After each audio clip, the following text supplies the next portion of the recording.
Welcome to the Resiliency of the Human Spirit podcast, where we share all about human triumphs for the collective's healing and empowerment. I am your host, Priscilla Hanley. My guest today is Heidi Johnson. Heidi survived the Columbine shooting. She was present in the school library where she experienced mass trauma and violence. As school shootings persist in our society, Heidi is a voice for the needs of the immediate survivors and our collective. She has spoken across the United States, appeared on several channels, and wrote a book all under the age of 19. Today, Heidi is a global development practitioner who has established programs to bring safe water solutions to Latin America and the Caribbean, as well as healthcare systems that provide solutions to resolve neonatal and infant mortality in rural sub-Saharan Africa. Without further ado, I'm going to bring Heidi on right now. Hello. Great to Hi, be here, Priscilla. Yes, hi. Thank you so much for having me. you're welcome. It's such an honor to have you here today, Heidi. So I just want to say that I'm really sorry for the traumatic experience that you went through with the Yeah, Columbine shooting.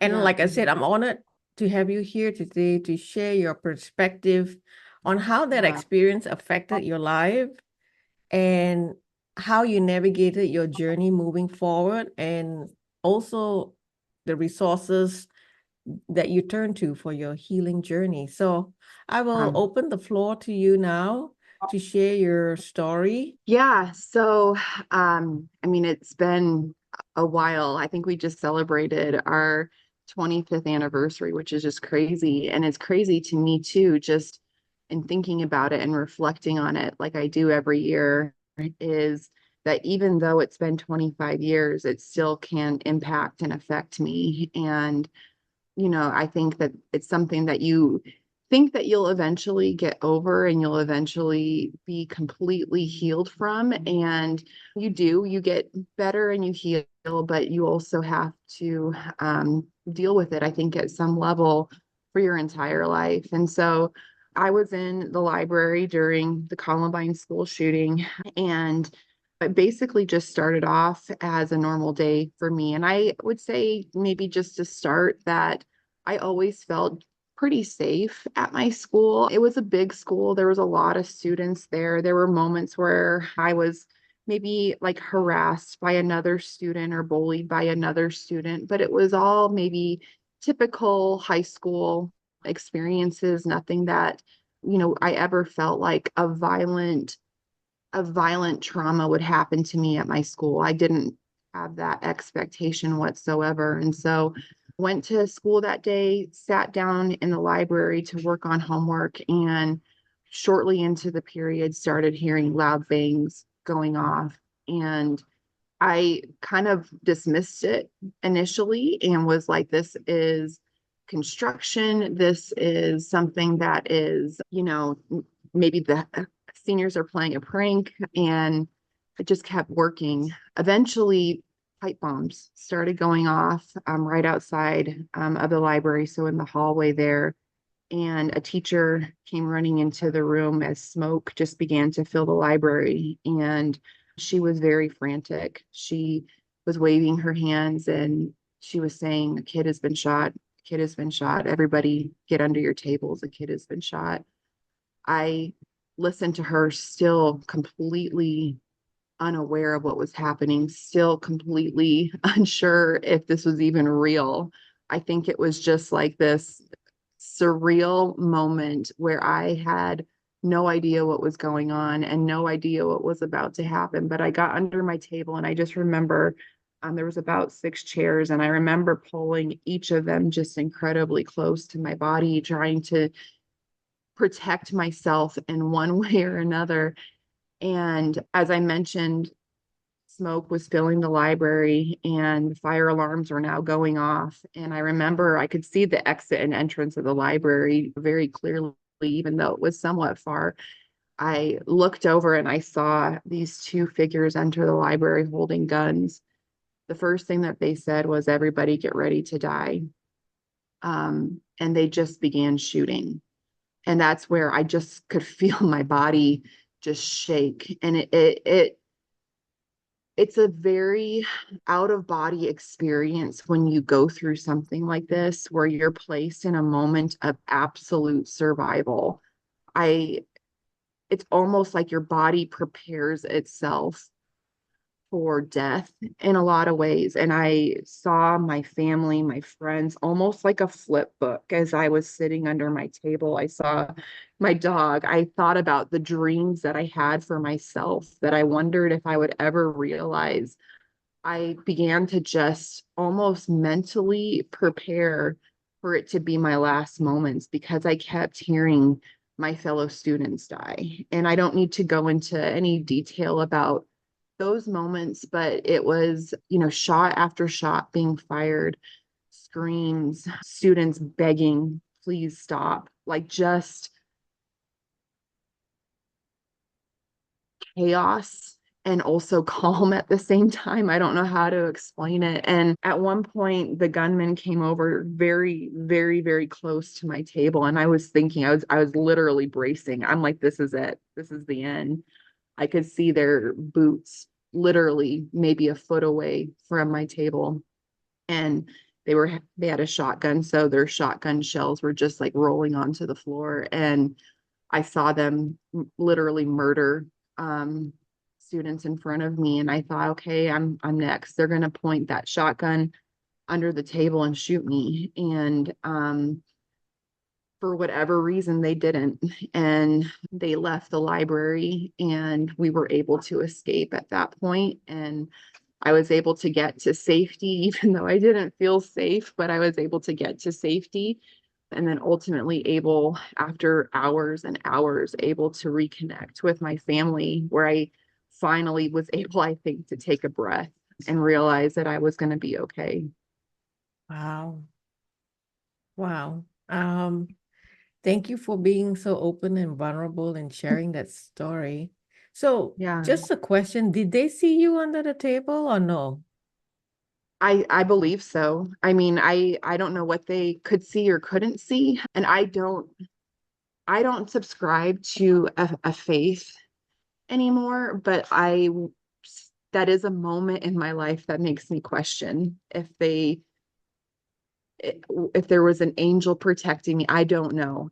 They left. They saw me and soon after left the library. And so I feel like at some level I was protected that day, and that is hard for me to say because I lost friends that day, and I can get into survivor's guilt about what that means for me. But I do think that they saw me and they left soon after.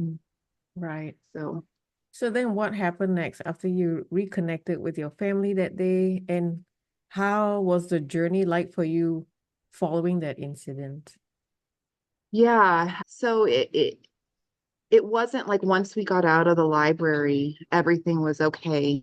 And we were able to just get back to our lives. It took a long time, even that very day, for me to reconnect with my family. I was dropped off by the police as they were carting kids as they came out of the school. I was dropped off at a cul-de-sac that was barricaded, literally barricaded, and the only people that could get in were with the media or were medical teams coming to pick up the wounded. There was so many kids that had been shot that had escaped the school. And so ambulances were coming and they were literally triaging these kids, like who needed to be picked up the absolute most, who was in the worst conditions. And so all to say is that parents couldn't come and get their children, that they weren't allowed, they were barricaded from it.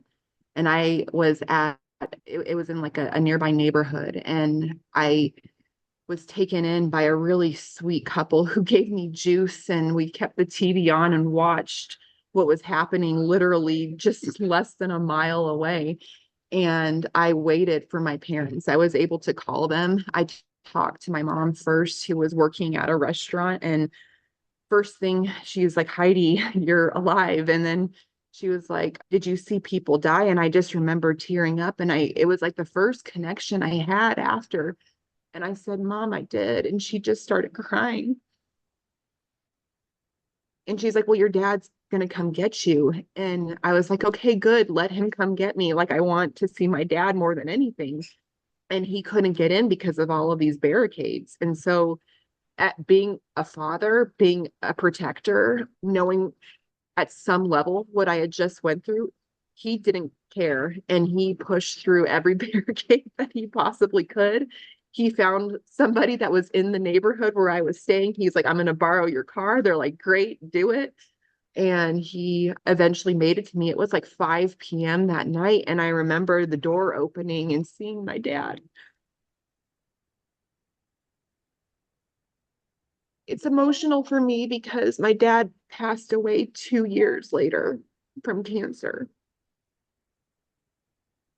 which is a trauma in and of itself. But I just remember seeing my dad, and there was just this sense of, I'm okay. I'm okay. My dad's here. I'm okay. And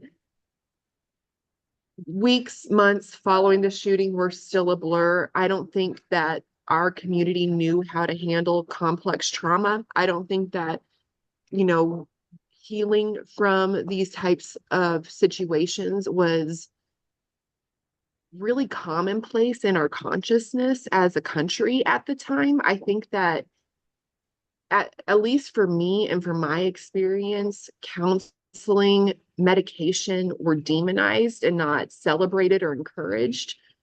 What was encouraged, and I think that maybe this was passed down from the generation above me, but I think what was really celebrated and encouraged is you white knuckle it, you figure out how to power through, and that's how you get through stuff. And that works until it doesn't work. But that was my experience initially following the tragedy, is I didn't pursue any type of initial healing or therapy. I white knuckled it and I dealt with whatever PTSD I had until I ultimately had to pursue healing and working on it.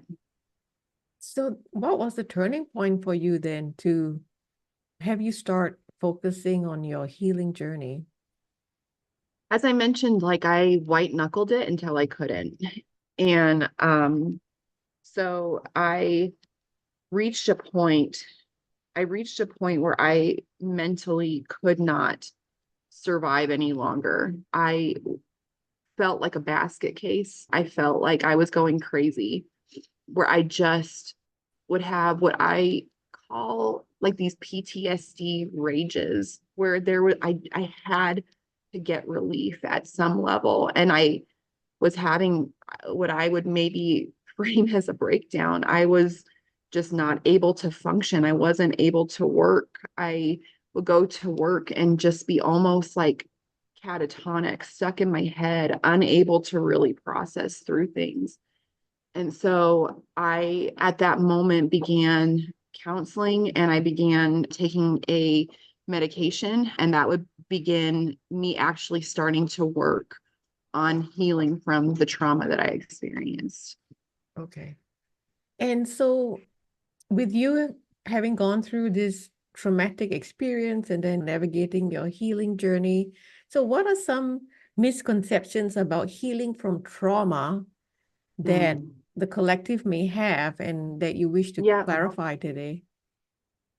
I mean, I think, and traumas are different, and what I went through was I would say, acute survival trauma. It wasn't ongoing. It was something that happened and that was basically left within my memory since then. But I would say that a misperception is that it might be linear, that you can do X, Y, and Z and be okay. And I would say that healing is not a formula. It's not something that you can just put in even the work. I mean, you have to put in the work to heal from trauma. You have to, go through it in a lot of ways again. And I would say though that it's never done. And when you think you're done and you think you're strong and you think you're great, you're still needing to heal. And I think that can be sometimes discouraging. It can be off-putting because there are moments where I have been like, okay, I'm great. Like I'm strong. Look at me. I'm functioning great. And then it can just come out of nowhere and like literally nowhere. And I'm like, where did this come from? Like where did it come from that all of a sudden I'm back to having to go through another healing moment and I'm feeling the feels again and I'm experiencing symptoms of PTSD again. Like I will say though that it gets better. And I will say that life, despite how hard it is, despite how much there's pieces of me that wish with all of my being that I never went through this, and how I classify my life before Columbine and after Columbine, and where I recognize broken pieces of me because of it.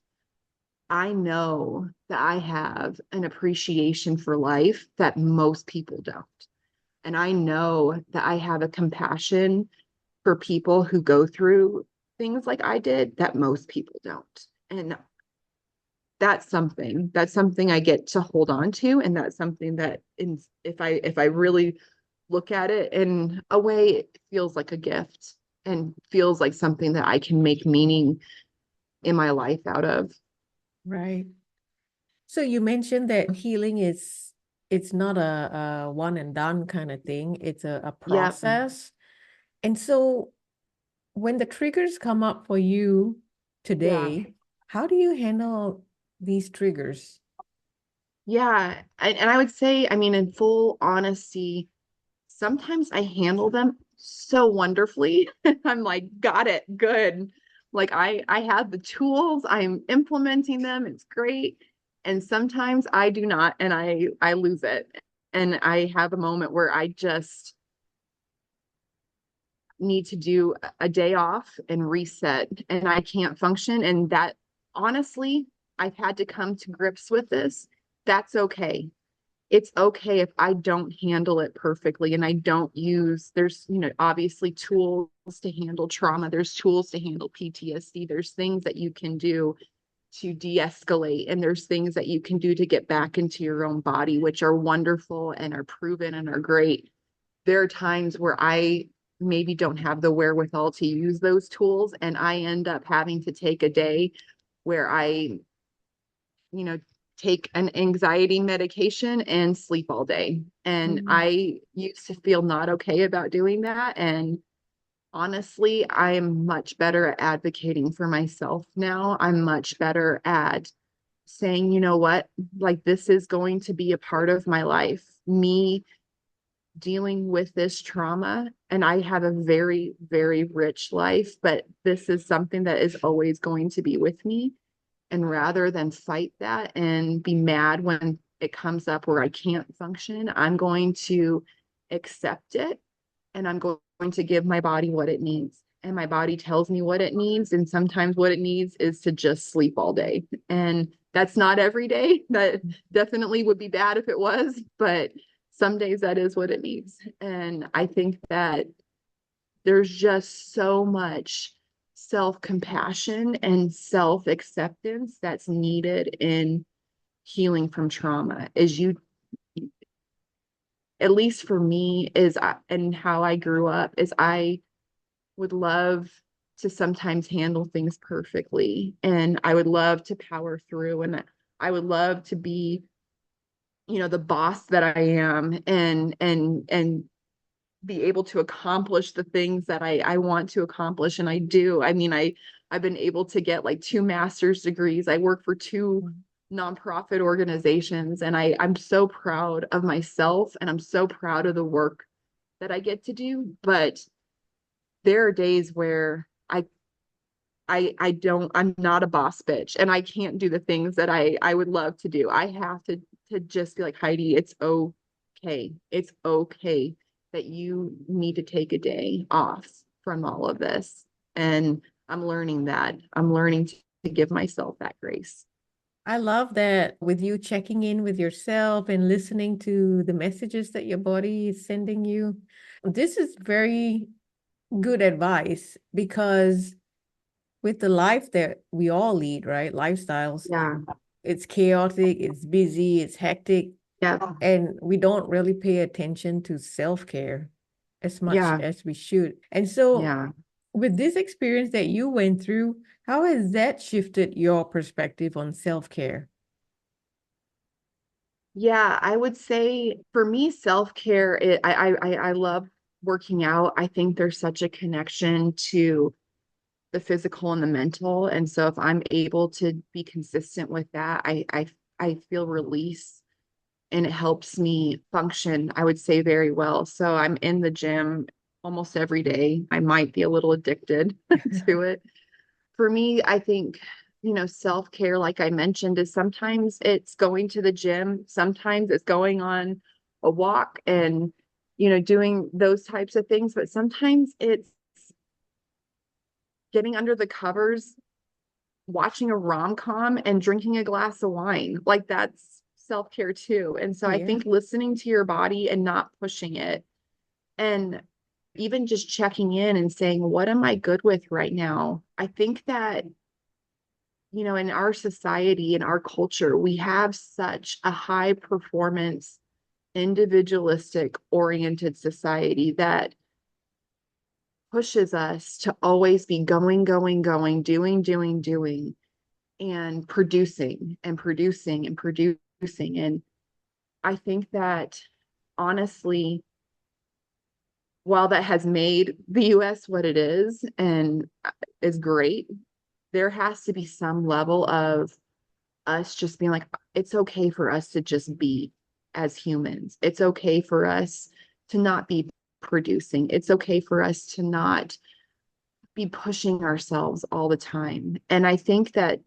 even in trauma recovery, there's expectations of, okay, as I mentioned, like I'm going to go to therapy, I'm going to take the medication, I'm going to do the tools and everything's going to be okay. And while I think we love that as, ultimately a practice or maybe some certainty with that, is that's just not practically always the case. It just isn't. And I would love I would love it to be for myself, but sometimes it just doesn't work. And I believe in therapy. I believe in doing whatever is needed, but I also am like, sometimes your body is just going to need what it needs, and it's maybe you won't function that well that day. And that's the reality of going through violent trauma is sometimes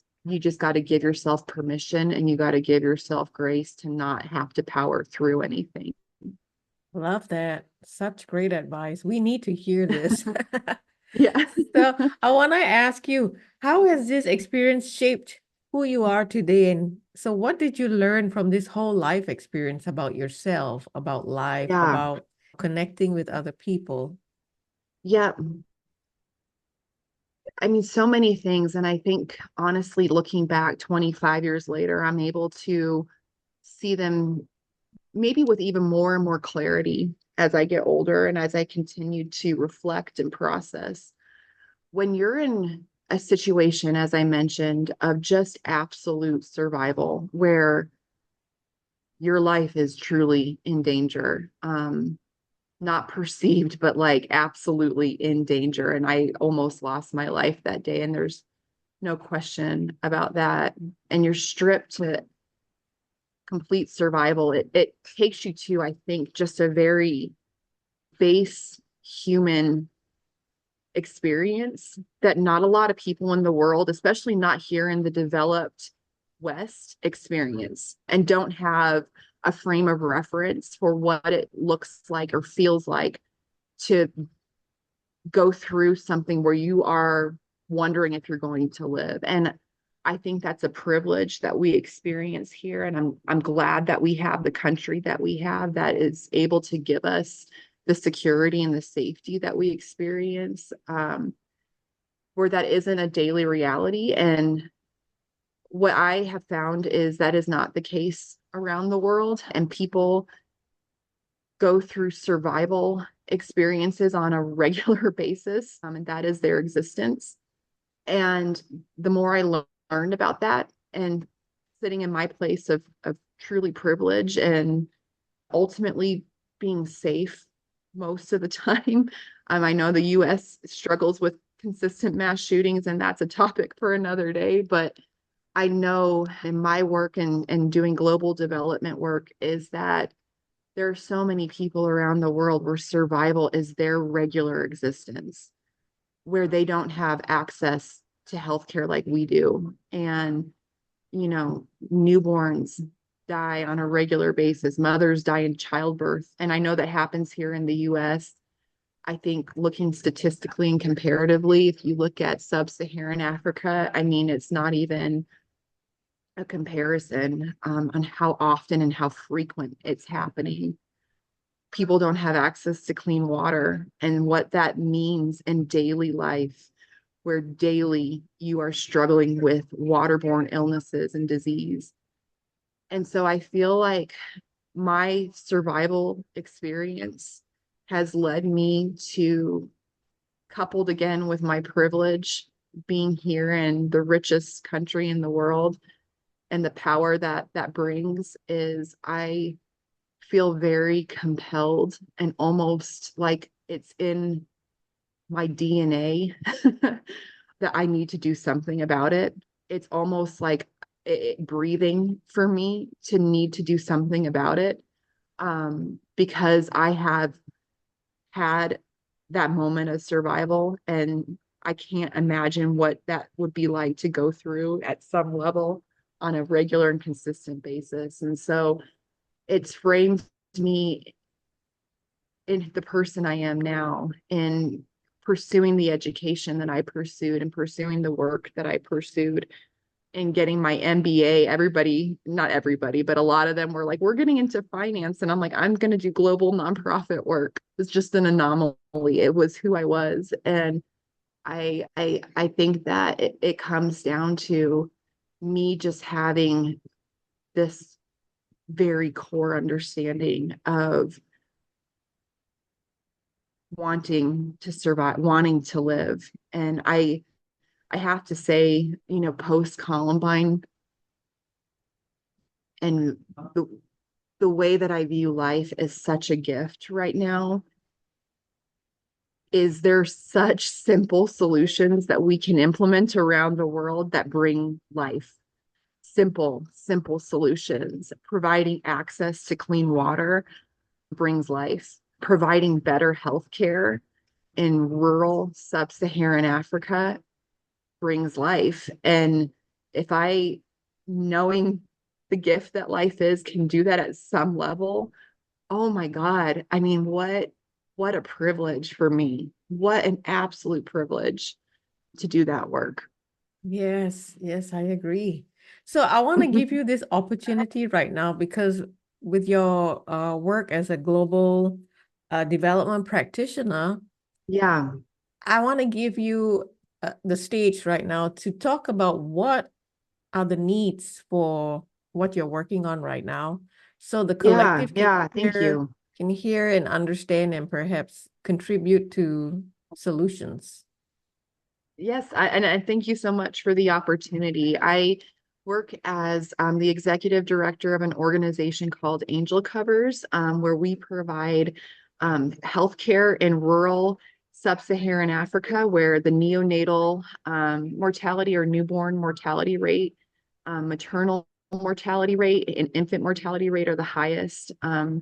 It's truly a tragedy because the most vulnerable die preventable deaths every single day. And I have seen it, and I've held babies suffering from severe acute malnutrition where I could feel every single bone in their body. I have seen babies pass away when they shouldn't have. It is it is a tragedy, and it's something that is so easy, I think, for us in the West to dismiss. But we have a clinic. I am so incredibly privileged to work with amazing people in Kenya. They are way smarter than I am. They are wonderful. Their hearts are amazing for the work that we get to do. they run a clinic and I just support them here on the US side of things. But we are currently upgrading that clinic to what's called a level 3, which will allow us to serve more patients and to serve more conditions. After that, we have big plans to add a dedicated maternal and neonatal wing that can provide safe births. So many women die in childbirth in rural sub-Saharan Africa when they don't need to. And there's systemic reasons for that, but one of the main solutions is better healthcare.